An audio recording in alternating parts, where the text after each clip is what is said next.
श्रद्धा और भक्ति चैनल में आपको स्वागत है। आज हम आपको सुनाएंगे गुरुवार व्रत की पूरी कथा, जिसे सुनने से मिलेगी देव बृहस्पति की कृपा।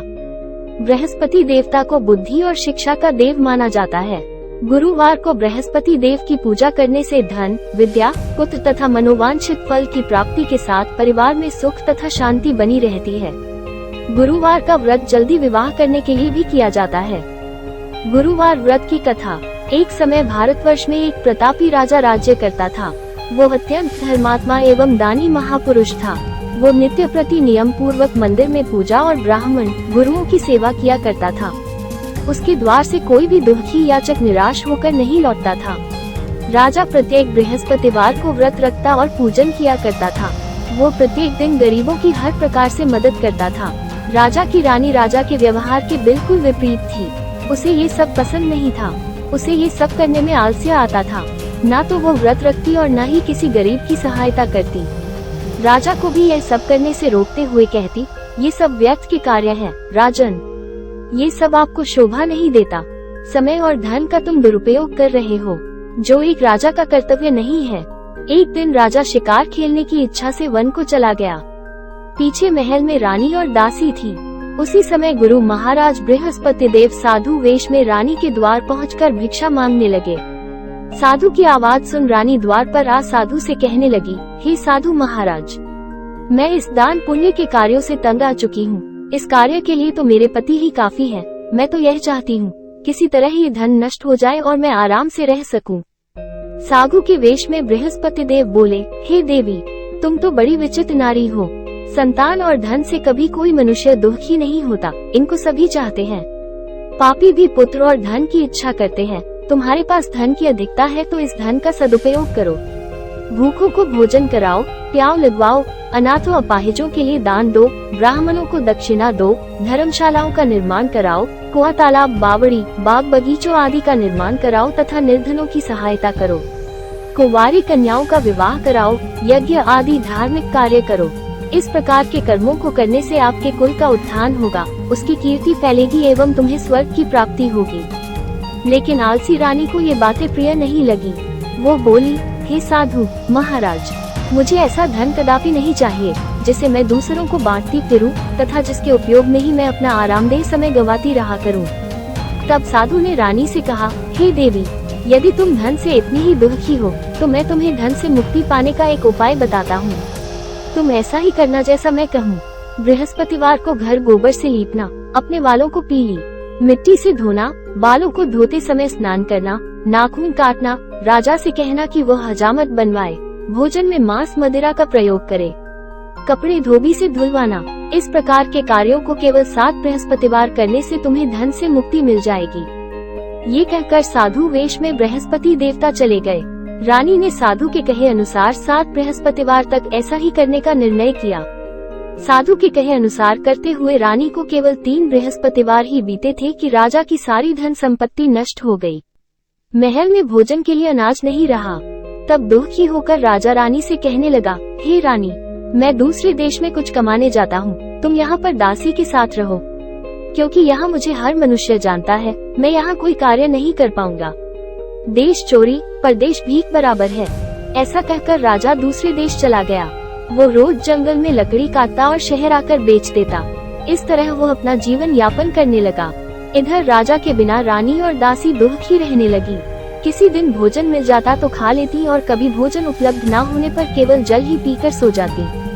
एक दिन रानी और दासी को 7 दिन भूखे ही व्यतीत हो गए तो रानी दासी से बोली, हे दासी, यहाँ पास ही के नगर में मेरी बहन रहती है जो बहुत धनवान है। तू उसके पास जाओ और 5 सेर अनाज मांग ला, उससे कुछ दिन तो भोजन मिलेगा। दासी रानी की बहन के पास पहुँची। उस दिन बृहस्पतिवार था और रानी की बहन पूजा में मग्न थी। दासी ने कहा, हे रानी, मुझे आपकी बहन ने भेजा है, मुझे 5 सेर अनाज दे दो। दासी ने अपनी बात कई बार दोहराई, परंतु रानी ने कोई उत्तर नहीं दिया, क्योंकि उस समय रानी बृहस्पतिवार की कथा सुन रही थी। जब रानी ने दासी को कोई उत्तर नहीं दिया तो वह अत्यंत दुखी हुई और उसे गुस्सा भी आया। वो वापस लौटकर अपनी रानी से बोली, हे रानी, आपकी बहन बहुत ही धनी स्त्री है। वो छोटे लोगों से बात नहीं करती। वो धन के मद में चूर है। उसने मेरे कई बार आग्रह करने पर भी कोई उत्तर नहीं। दिया तो मैं वापस चली आई। रानी अपनी दासी को दुखी देखकर बोली, हे दासी, इसमें उसका कोई दोष नहीं है। जब मनुष्य का बुरा वक्त आता है तो सारे सगे संबंधी मुख मोड़ लेते हैं, कोई सहारा नहीं देता। अच्छे बुरे का पता विपत्ति में ही लगता है। जो भगवान को मंजूर होगा वही होगा, इसमें किसी का कोई दोष नहीं। उधर रानी की बहन ने कथा सुनकर सोचा, मेरी बहन की दासी आई थी, भगवान बृहस्पति देव की कथा सुनने के कारण मैं उससे बोली नहीं और वो दुखी हो वापस लौट गई। वो अपनी बहन के घर जाकर कहने लगी, हे बहन, मैं बृहस्पतिवार की व्रत कथा सुन रही थी। कथा के समय किसी से नहीं बोलते और न ही अधूरी कथा बीच में छोड़ते हैं, इसीलिए मैं तुम्हारी दासी से तब बात ना कर सकी।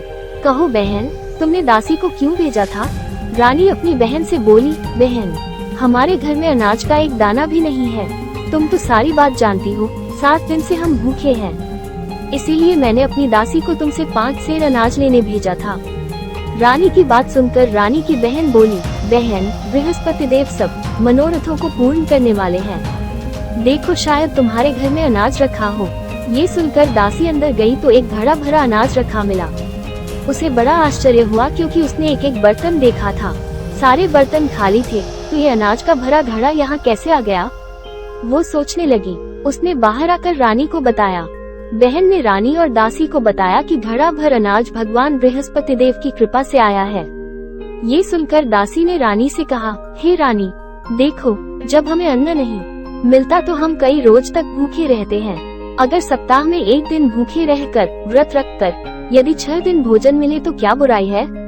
आप अपनी बहन से व्रत की विधि पूछ लीजिए, हम भी व्रत को विधि पूर्वक करेंगे। दासी के आग्रह पर रानी ने अपनी बहन से बृहस्पतिवार के व्रत की विधि पूछी। उसकी बहन बोली, हे बहन, बृहस्पति देव का व्रत बेहद सरल है। इस व्रत हेतु बृहस्पतिवार को चने की दाल व गुड़ से विष्णु भगवान की केले की जड़ में पूजा करते हैं और दीपक जलाते हैं। इस दिन पीले वस्त्र पहने और पीला भोजन करें तथा पहले कथा सुने। इस प्रकार गुरु बृहस्पति देव प्रसन्न होकर अन्न, धन तथा पुत्र देते हैं। व्रत और पूजन की विधि बताकर रानी की बहन अपने घर चली गई। रानी और दासी ने निश्चय किया कि वे बृहस्पतिवार का व्रत अवश्य करेगी। जब बृहस्पतिवार आया तो उन्होंने व्रत रखा। वे गुड़साल में जाकर गुड़ चना बीन लाई और उससे केले की जड़ का पूजन किया। अब समस्या थी पीले भोजन की। पीला भोजन कहाँ से आए?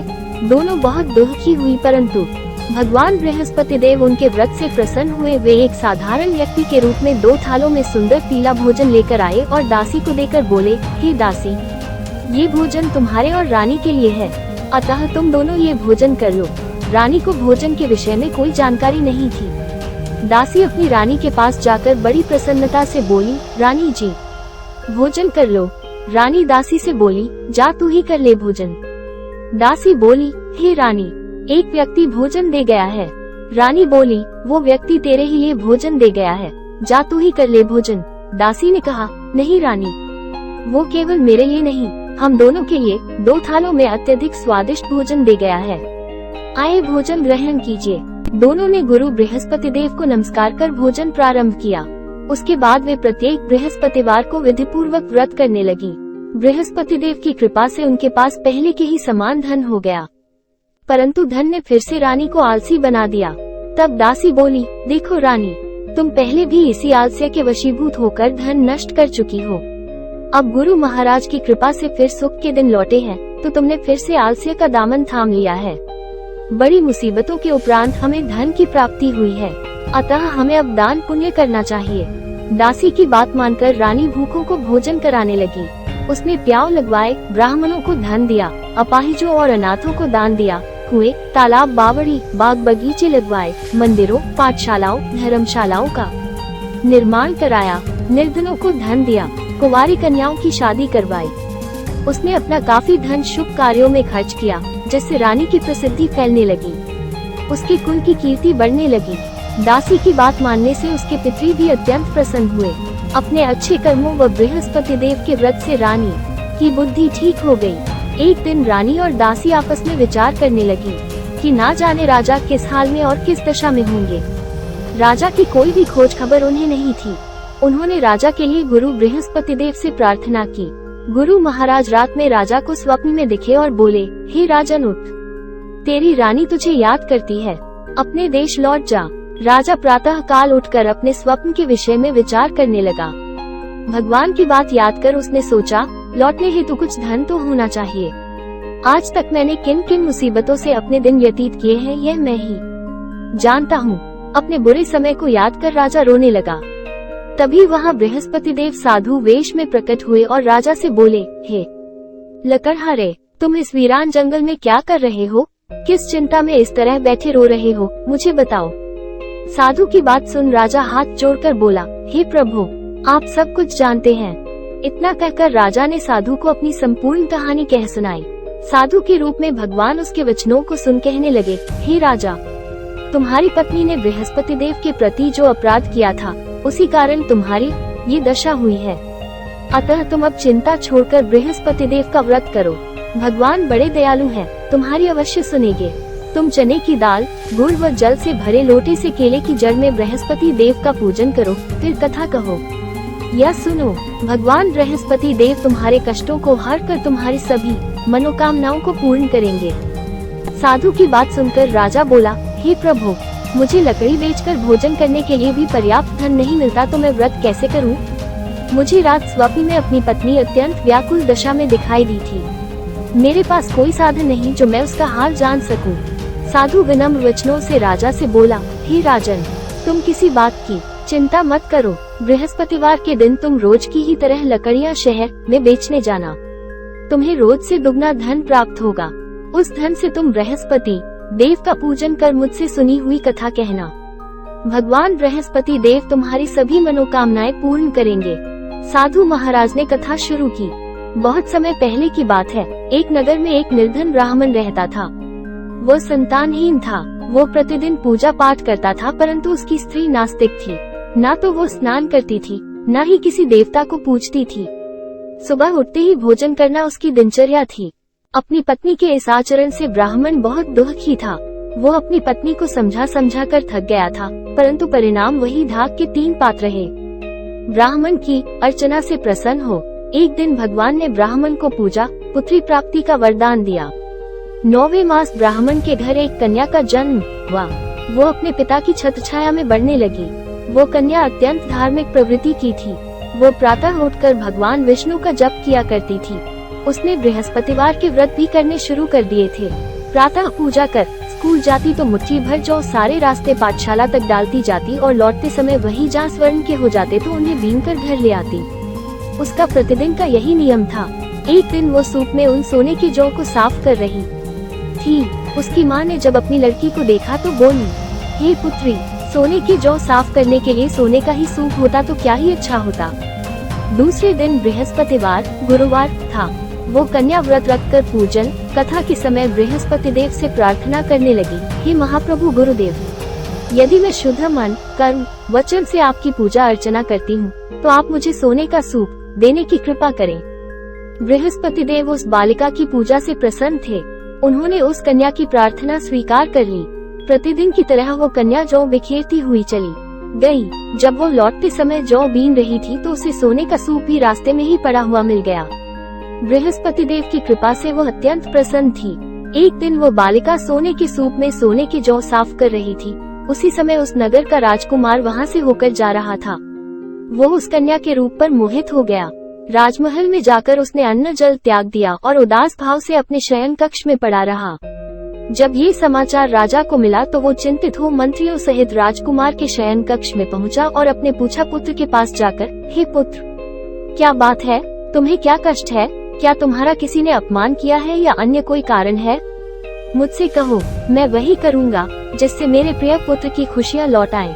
राजकुमार अपने पिता की चिंतित वाणी सुनकर बुझे बुझे से स्वर में बोला, हे पिताश्री, मुझे आपकी छत्रछाया में किसी प्रकार का कोई दुख नहीं है, न ही मेरा किसी ने अपमान किया है। मैं तो उस लड़की से विवाह करना चाहता हूँ जो सोने के सूप में सोने के जो फटक रही थी।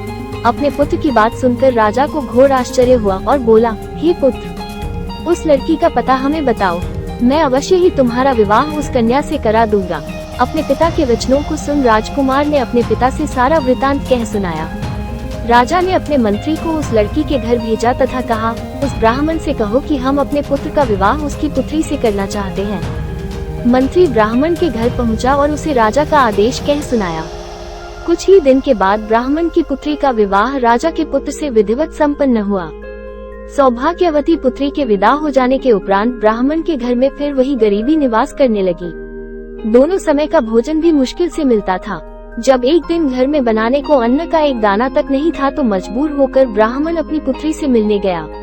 अपने पिता की दीनहीन दशा देखकर वो बहुत दुखी हुई और उसने अपनी माँ का हाल पूछा तो ब्राह्मण ने सारी दशा कह सुनाई। अपनी माँ के विषय में सुनकर उसे बहुत गुस्सा आया। अपने पिता की दशा में सुधार करने के विचार से पिता को बहुत सा धन देकर विदा किया। कुछ समय सुखपूर्वक बिताकर ब्राह्मण फिर उसी दीन दशा में पहुँच गया। ब्राह्मण फिर अपनी पुत्री के पास पहुंचा और सारा हाल अपनी पुत्री को कह सुनाया। पिता की बात सुनकर उसकी पुत्री बोली, हे पिताजी, आप माताजी को कृपया यहाँ लेकर आएं। मैं उन्हें वो विधि विस्तार पूर्वक बता दूंगी जिससे गरीबी दूर हो जाएगी। ब्राह्मण देवता वापस अपने घर पहुँचे और अपनी पत्नी को अपनी पुत्री के पास राजमहल लेकर पहुँचे।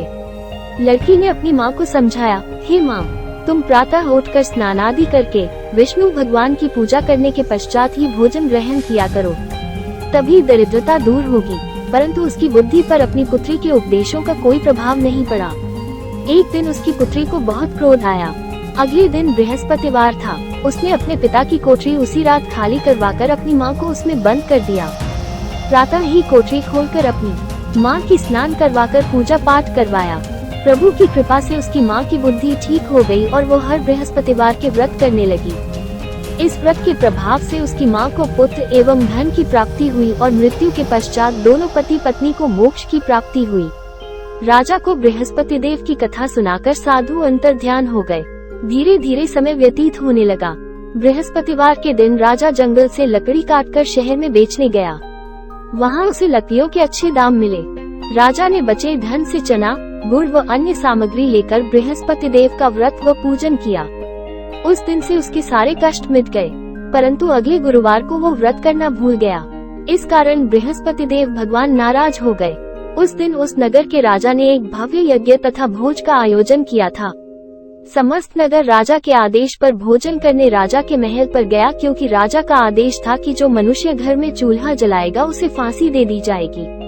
लकड़हारा कुछ देर से पहुंचा था, इसलिए राजा स्वयं उसे अपने साथ महल में ले गए और भोजन कराया। परंतु बृहस्पति देव के प्रकोप से रानी को अपना हार खूंटी पर नहीं दिखा। रानी को यह विश्वास हो गया कि उसका हार उस लकड़हारे ने ही चुराया है। लकड़हारे को बंदी बनाकर जेल में डाल दिया गया। जब लकड़हारा जेल खाने में गया तो दुखी मन से विचार करने लगा कि ना जाने कौन से पूर्व जन्म पापों की सजा मुझे मिल रही है। ठीक उसी समय राजा को उस साधु महात्मा की याद आई जो उसे जंगल में मिला था। उसके बाद बृहस्पति देव साधु रूप में प्रकट हो राजा की दीन दशा को देखकर बोले, हे मूर्ख, तूने बृहस्पति देव की कथा नहीं कही, तू उनकी पूजा से विमुख हुआ, इसीलिए तुझे दारुण दुख प्राप्त हुआ है। तू चिंता मत कर, बृहस्पतिवार को तुझे जेल के दरवाजे पर 4 पैसे मिलेंगे। तू उनसे गुड़ चना मंगाकर बृहस्पतिवार की कथा कहना, तेरे सभी कष्ट मिट जाएंगे। ऐसा कहकर साधु अंतर्ध्यान हो गए। अगले दिन बृहस्पतिवार था। जेल के द्वार पर राजा को 4 पैसे मिले। उसने गुड़ चना मंगाकर बृहस्पतिवार की कथा कही और प्रसाद बांटा। उसी दिन बृहस्पति देव उस राज्य के राजा को स्वप्न में दिखे और उसको चेतावनी दी, हे राजा, तूने जिस निरपराध को बंदी बनाकर जेल में बंद कर रखा है वो एक राजा है, उसे छोड़ दे। रानी का हार यथास्थान खूंटी पर टंगा है। अगर तूने मेरी आज्ञा नहीं मानी तो मैं तेरा राजपाट नष्ट कर दूंगा। राजा प्रातः काल उठा और खूंटी पर टंगे हार को देखकर तुरंत सिपाहियों से लकड़हारे को बुलाया और क्षमा मांगी तथा उसे राजा के योग्य सुंदर वस्त्र और आभूषण देकर विदा किया। गुरु महाराज की आज्ञा अनुसार राजा अपने नगर को चल दिया। राजा जब अपने नगर के निकट पहुंचा तो उसे अत्यधिक आश्चर्य हुआ। नगर में पहले से अधिक बाग, तालाब और कुएं तथा बहुत सी धर्मशालाएं, मंदिर आदि बने हुए थे। राजा ने एक व्यक्ति को रोककर पूछा, ऐ सुनो, ये धर्मशालाएं और बाग किसने बनवाए हैं?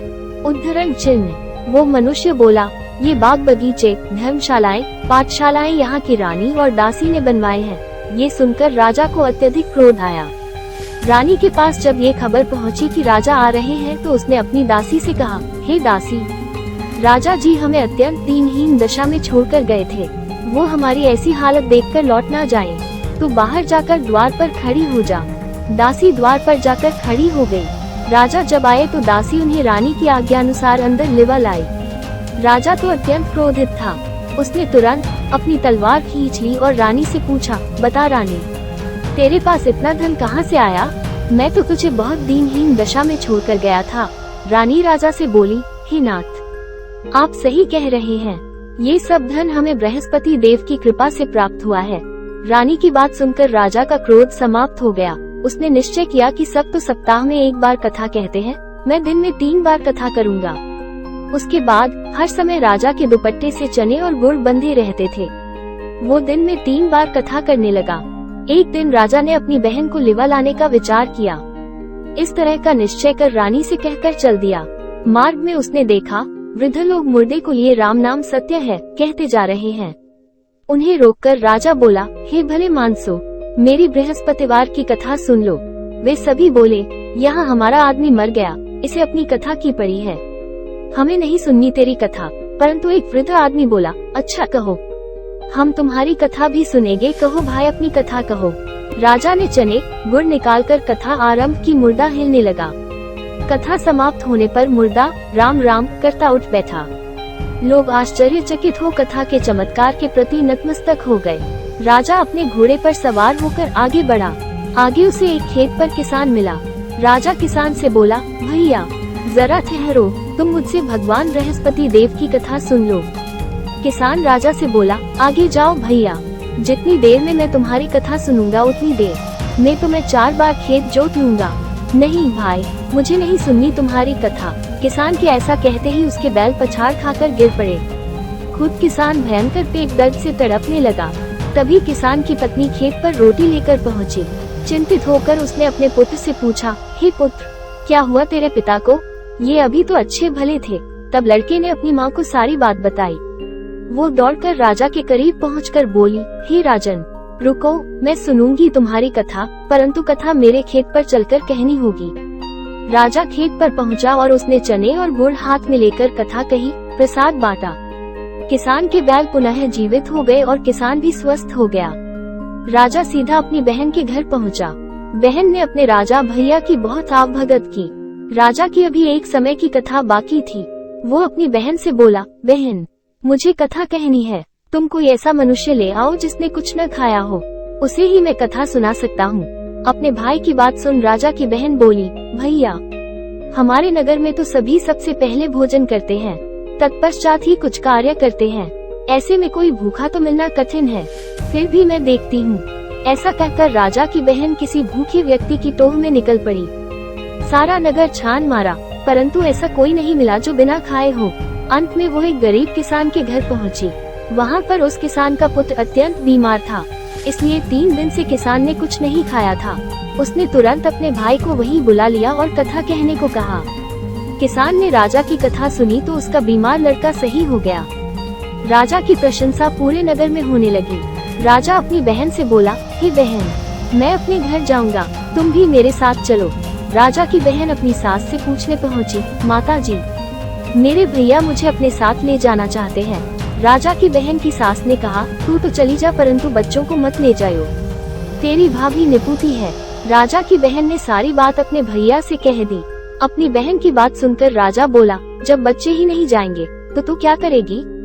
तू भी यही रह। राजा दुखी मन से वापस लौट आया।